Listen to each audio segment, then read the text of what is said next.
O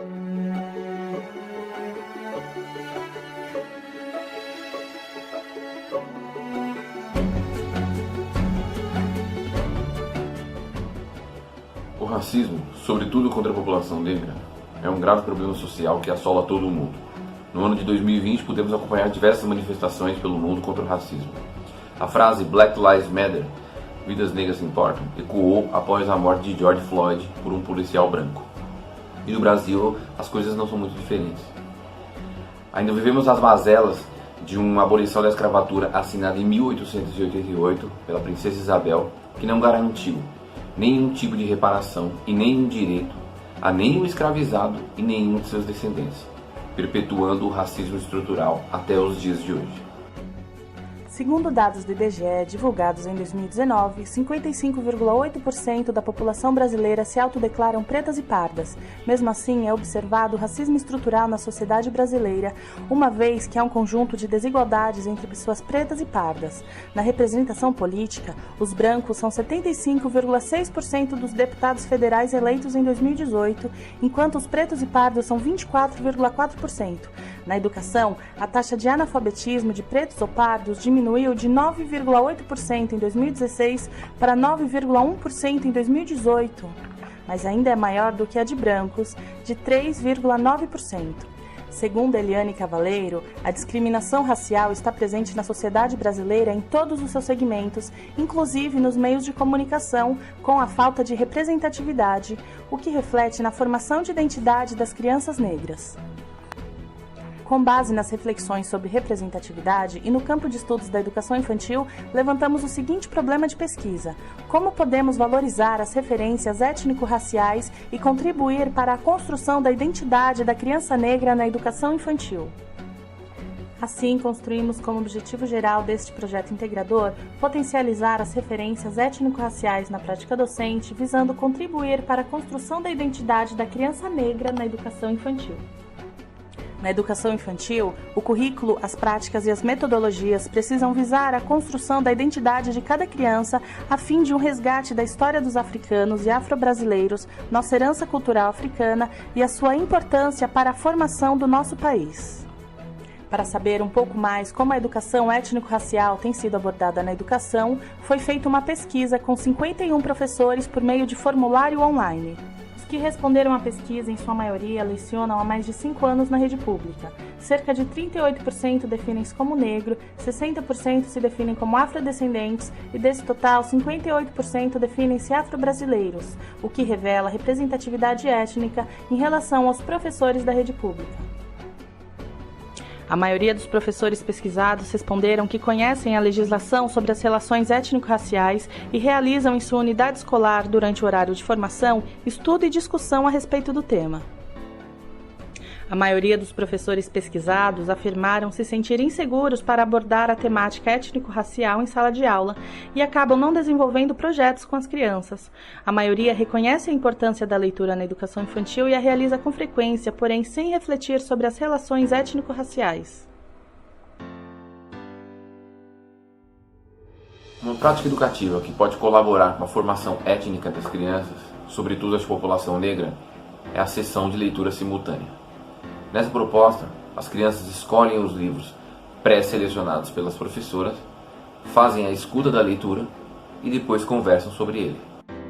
Estruturamos um plano de aula de contação de histórias com personagens negros, cujo título é Sessão Simultânea de Leitura e que conta com a participação de todas as classes da escola, no intuito de trabalhar o tema étnico-racial com crianças de um MEMEI, de forma que elas pudessem se sentir representadas nos personagens das histórias. O objetivo geral desse plano de aula é potencializar as referências étnico-raciais, visando contribuir com o processo de construção identitária da criança na educação infantil. Os objetivos específicos são explorar a percepção da criança sobre as relações étnico-raciais, apresentar às crianças personagens afro-brasileiros, intensificar a construção da imagem positiva sobre as características físicas e culturais das crianças e possibilitar a ampliação da autoestima das crianças por meio de representatividade com personagens negros. Um trabalho como esse é dividido em 4 etapas. Na primeira etapa, os professores escolhem livros com a temática étnico-racial e produzem cartazes com capas dos livros, crachás e resenhas. Na segunda etapa, as crianças escolherão previamente a história que querem ouvir. Os livros são expostos em uma das áreas comuns da unidade, em cartazes com foto da capa e resenha do livro. Esta ação será direcionada por um professor que fará a leitura da resenha. Em seguida, o professor fará o registro dos livros escolhidos pelas crianças, de modo que todos tenham acesso às opções no próprio painel de exposição de leitura. Na terceira etapa, as crianças serão encaminhadas para as salas e o professor conduzirá a sessão simultânea de leitura. As crianças receberão crachás com a imagem da capa do livro e com a cor da sala onde será contada a história escolhida.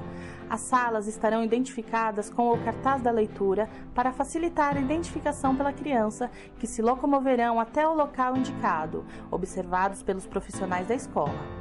No momento inicial da leitura, o professor precisa explorar os elementos verbos visuais da capa, quarta capa e orelhas do livro, ajudando as crianças a produzirem hipóteses e a fazer antecipações de forma que retomem a resenha que foi contada a eles.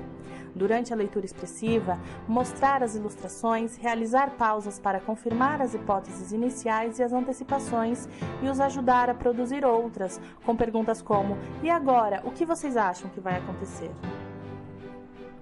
Na quarta etapa, após a leitura, os alunos vão participar de uma discussão oral sobre as questões apresentadas no livro. O professor precisa ser o mediador dessa conversa, por isso precisa combinar as regras de participação, como levantar a mão e aguardar a vez de falar, respeitar o que foi falado pelo colega, entre outras. Nesta etapa, é importante deixar as crianças à vontade para falar, inclusive para que coloquem algum problema que vivam e ajudá-las coletivamente a criar valores sobre si e sobre os outros.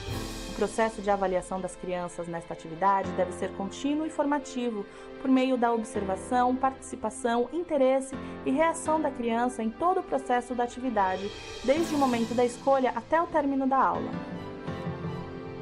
Além da contação de histórias, entendemos juntos que o plano deveria ser aprimorado para a fim de dar às crianças maior tempo para conhecer a temática e se apropriar da história do nosso país.